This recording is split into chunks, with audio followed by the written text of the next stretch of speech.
Hello, good morning. Kuha po tayo ng dahon ng bilanghoy, kamunting kahoy para may pang ulam. Lagyan ng gota. Ay, sarap na to. Tsaka tinapa.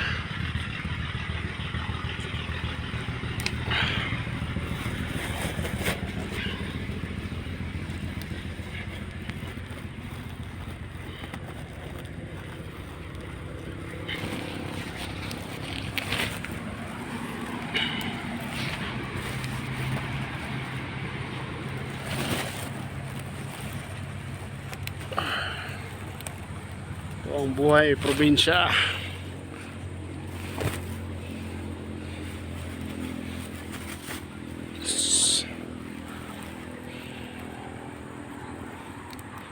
Sarap to.